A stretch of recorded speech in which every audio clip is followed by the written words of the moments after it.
Good day, everyone. We are the Crypto, and we are here to report about the operational organization, structure, and design. I am YouTuber El Brami, and I am going to be the first reporter of our group.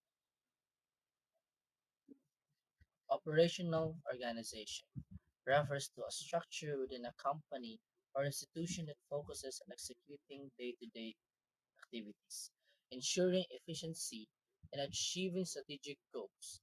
It is responsible for managing resources, processes, and personnel to deliver products or services effectively. A good example for this discussion is mga fast food chains like McDonald's, Jollibee, because their work is running continuously for 24 hours. And based on my experience, I've noticed everything, their strategic goals to make the company better, the way they handle every customer to satisfy them, the way they promote their product in different various ways to to attract more customers to buy it, and the workers or the crews who work there, the plotted crews who work to maintain the work balance that the company needs to sustain an everyday shift that is needed to be on the floor on the company to sustain the needs of it. Next is the key characteristic of an operational organization. We have five, which is the task oriented, structured hierarchy, efficiency driven, process based, and lastly, the customer focus. Overall, these five key characteristics highlight the foundation of well structured and efficient operational system. They emphasize the importance of clear roles, streamlined process, and customer satisfaction in achieving business success. A task-oriented and structured hierarchy ensures smooth workflow and accountability, while an efficiency-driven and process-based approach minimizes waste and enhances productivity. Lastly, being customer-focused ensures that operations aligns with market demands, helping business remain competitive. Balance together, these elements create a balanced framework that drives growth, consistency, and long-term sustainability for an organization. Next is the operational structure. Refers to the framework that defines how tasks, responsibilities, and workflows are organized within an organization to achieve efficiency and effectiveness. It determines how different departments, teams, and individuals interact to deliver products or services. In my own understanding, mura na siya mga strategy guys na ilang gigamit sa other ships na ma-recognize sa company na kani ilang ipangbuhat is effective o efficient siya na mura na siya makasurvive siya na shift sa mura na. Next is the framework of an operational organization. This represents a divisional organizational structure where a CEO oversees multiple divisions from 1, 2, 3, and 4. Each division operates independently and includes key function areas. The first one you've seen there is the sales marketing. Next is the accounting and finance. And lastly is the customer service. This setup allows each division to focus on specific markets, products, or regions while maintaining essential business functions. Types of operational structure. So, first is functional structure. A functional organizational structure groups workers into teams based on specializations or expertise. This structure is usually is usually implemented in organizations that have a layered top-down approach to making decisions. A functional structure is an organizational setup where a company or institution is divided into different departments based on specific job functions. Each department has employees who specialize in a particular task, such as marketing, finance, production, or human resources. For example, in a food manufacturing business, the production team handles food preparation and packaging. The quality control team ensures food safety and standards. The marketing team promotes the products. The finance team manages budgets and expenses. These structures helps employees efficiency because employees focus on their expertise. However, it can sometimes lead to limited communication between departments. Next is matrix structure. This is a decentralized structure where people report to multiple managers. This is a setup that combines two or more types of structures, usually functional and project based. Employees report to both a functional manager and a project manager. Like for example, in a food manufacturing business, ang production employee kay mo report sa production manager for their daily operations. Same goes along with the employee also reports to a project manager if assigned to develop a new product. So advantages of matrix structures are it encourages teamwork and collaboration across departments. Second is it improves flexibility and resource sharing. Third is enhances innovation and problem solving. So there are also disadvantages of this structure, which is employees may get confused with dual authority like duha ilahang gina-follow nga authority ba, so they might be confused if unsa ang ilaha kanang sundon or unsa ang ilaha i-follow. So next is can lead to conflicts between managers. So mao there's some conflicts because they can easily understand what tasks are they going to perform. Lastly is it requires strong communication to be effective. So needed siya og kanang strong communication kay para ma-successful ang operation. So this structure is useful in dynamic environments where multiple projects runs at the same time. Third is flat structure. Flat structure is also called as flatarchy. It removes multiple levels of management and reporting to increase communication and allow greater autonomy. So unlike sa matrix structure, ang flat structure is set up with few or no middle management levels, meaning employees have more direct communication with top leaders. This structure is common in small businesses, startups, and companies that prioritize teamwork and quick decision making. Advantages of flat structures are so since employees are direct to top managers, so it enhances faster decision making. It also encourages employees in independence and creativity. It also reduces management costs. Disadvantages are can be chaotic if rules and responsibilities aren't clear. May not work well for large companies with complex operations. So unlike sa functional og sa matrix structure is need siya og kanang daghan departments kay para magkasinabot sila.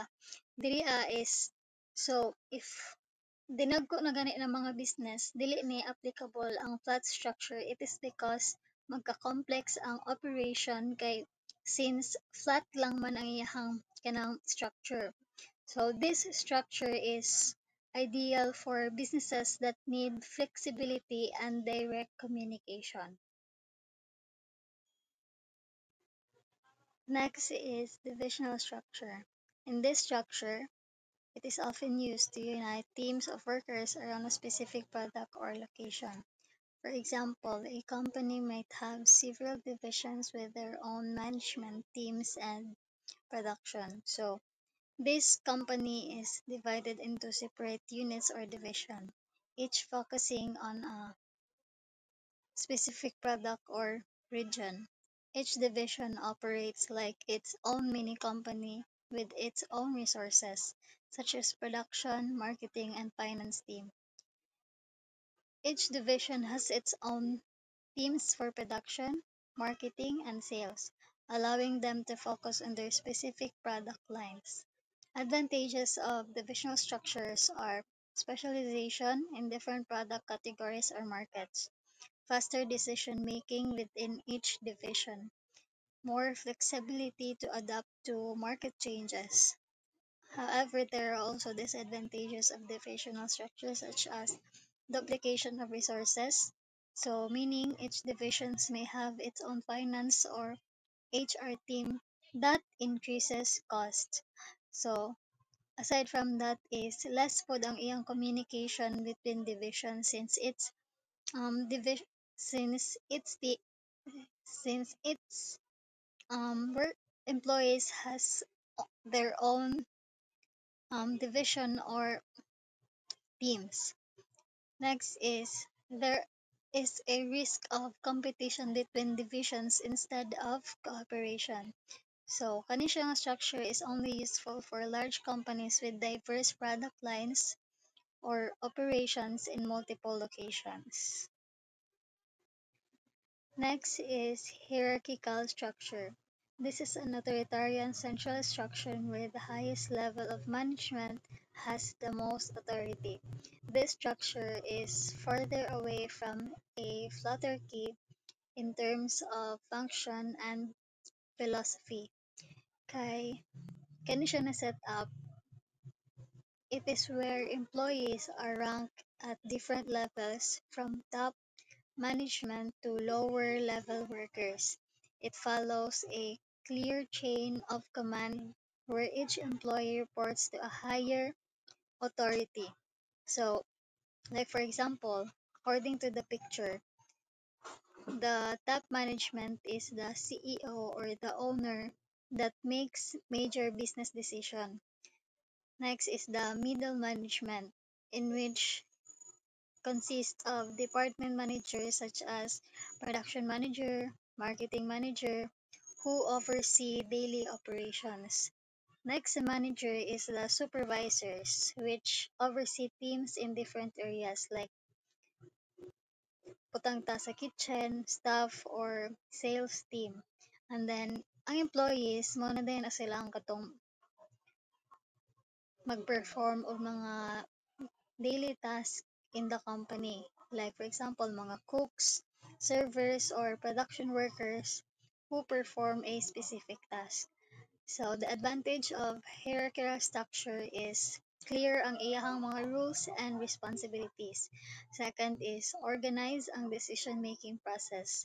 Next is strong ang leadership and accountability. So the disadvantages is slow ang decision making due to multiple approval levels, and then less ang flexibility and innovation. And also last is employees may feel disconnected from top management. So condition structure only works well for large businesses that need strict organization and control. Good morning, everyone. I'm Chimaros Honor Sigismar. I was working for types of operational structure. Team structure. Here, small teams are created to contribute a single product or service. These teams operate independently and don't require involvement from outside parties. In this structure, small independent teams are formed, each focusing on a specific service or project. These teams operate autonomously, meaning they make decisions and carry out tasks without needing constant supervision or input from higher management or external parties. The team structure promotes collaboration, flexibility, and efficiency as the members work closely together to achieve a common goal. It is commonly used in tech companies, startups, and creative industries, where innovation and adaptability are essential.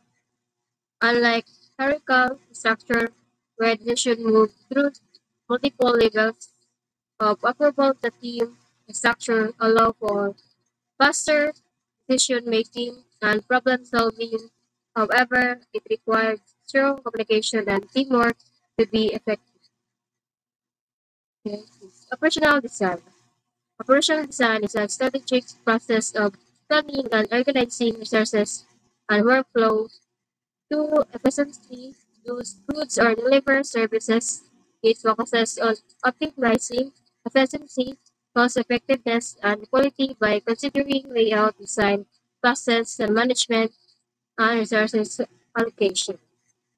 So, operational design is the strategic process of planning and organizing resources and workflows to ensure the efficient production of goods or delivery of services. It focuses on three key areas. So, one, layout design, structuring workspaces and production areas to maximize efficiency.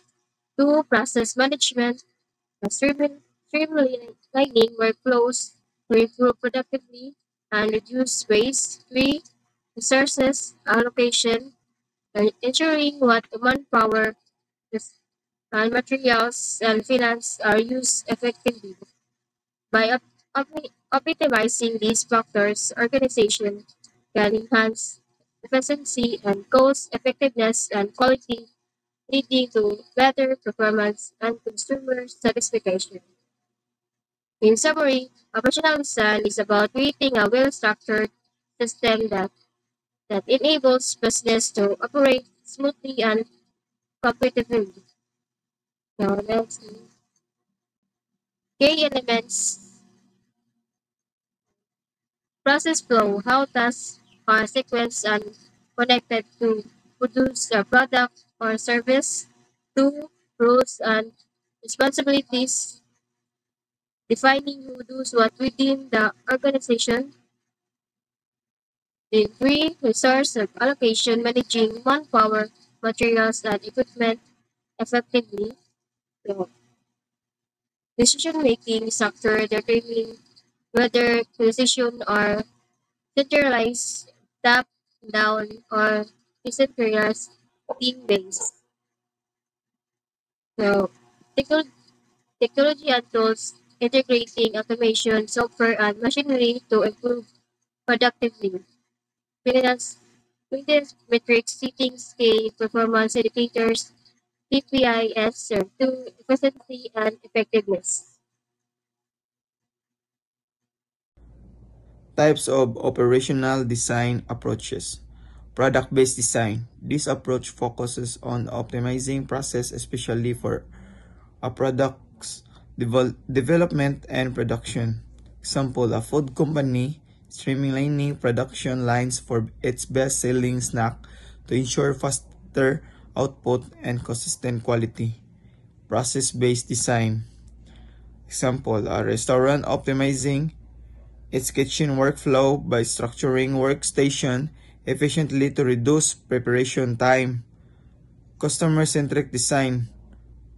Yeah, ang example ani niya is a bakery adjusting its menu and operation based on customer demand for healthier and organic option. Agile or lean design focuses on a flexibility, continuous improvement, and minimizing waste, time, resources, or cost. Example, a startup food business continuously tweaking its menu and delivery process based on market trends and customer behavior. Conclusion: I will structured operational design structure and organization is essential for ensuring efficiency, reducing cost, and improving productivity by clearly defining workflows, roles, and decision-making processes. Business can optimize their operation, enhance customer satisfaction, and remain competitive.